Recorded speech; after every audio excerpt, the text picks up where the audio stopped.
All right, let's just jump right in. We're in the middle of a technological revolution that's so massive, it's forcing us to stop looking at our machines and start looking in the mirror. We've pulled together the big ideas from 25 incredible books to really get our heads around this shift. And the core theme, the big takeaway, in an age of artificial intelligence, the most important update isn't for your phone. The upgrade is you.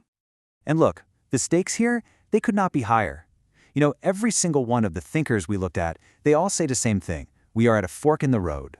One path leads to a future that's just full of incredible possibility, where we solve our biggest problems. The other path? Well, it leads to a future of unimaginable danger. So the question is, how on earth do we choose the right one? So to get a grip on this choice, you've got to understand the force that's pushing us. Author Mustafa Suleyman calls it the coming wave. And this isn't just about AI. No. It's AI and synthetic biology and quantum computing and robotics. All of it. Hitting us all at the same time. And they're not staying in their own lanes. They're converging. They're feeding off each other, creating this feedback loop of insane exponential growth.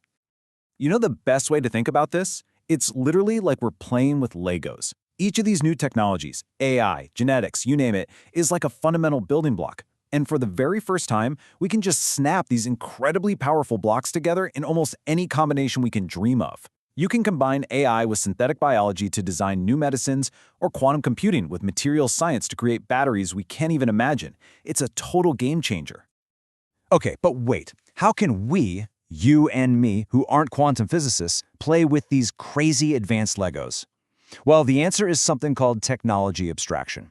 Basically, AI is doing all the hard work for us. It's hiding all the messy, complicated code. So now you don't have to be a coder to create an app or a website or, well, almost anything. You just have to describe what you want in plain English. And that means English is suddenly the hottest programming language on the planet. We're all programmers now. All right, so let's look down that first path, the bright one, the future of abundance. This is the story that techno-optimists are telling. They look at these new tools and they don't see a threat. They see the keys to unlocking a future that's just, it's beyond anything we've seen before. A world where our biggest, oldest problems just melt away. And just to give you a sense of the sheer scale we're talking about, let's just pick one of those Lego blocks, synthetic biology. A McKinsey study estimates it could have a, get this, $4 trillion impact on the global economy. A year. Every single year. That's not a new market. That's a fundamental rewiring of our entire economic reality. So what does a world like that actually feel like? It sounds like pure science fiction, right? Imagine the absolute basics. A roof over your head, food on the table, medicine when you're sick, all of it becoming nearly free. Picture swarms of robots healing our planet, cleaning the oceans, regrowing forests. And on top of all that, every single person has a world-class AI team right in their pocket.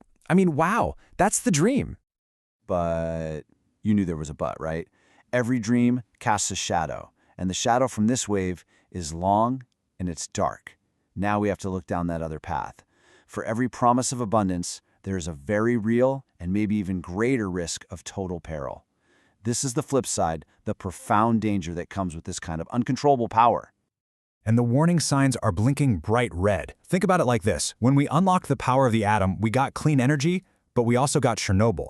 A lot of top AI researchers today are saying we're right back in that same moment. An AI meltdown wouldn't just be a computer crash. It could be a digital Chernobyl, a catastrophic event for our entire civilization with consequences we can't even begin to imagine. And the real heart of a danger? It comes down to one thing: speed. A massive, massive difference in speed. To us, we feel pretty quick, right? We're about 10,000 times faster than a plant. But to a future AI, we're the plant. Our brains work at the speed of squishy biological signals, and AI will work at nearly the speed of light. To that kind of intelligence, our entire human story will unfold as slowly as a flower turning towards the sun.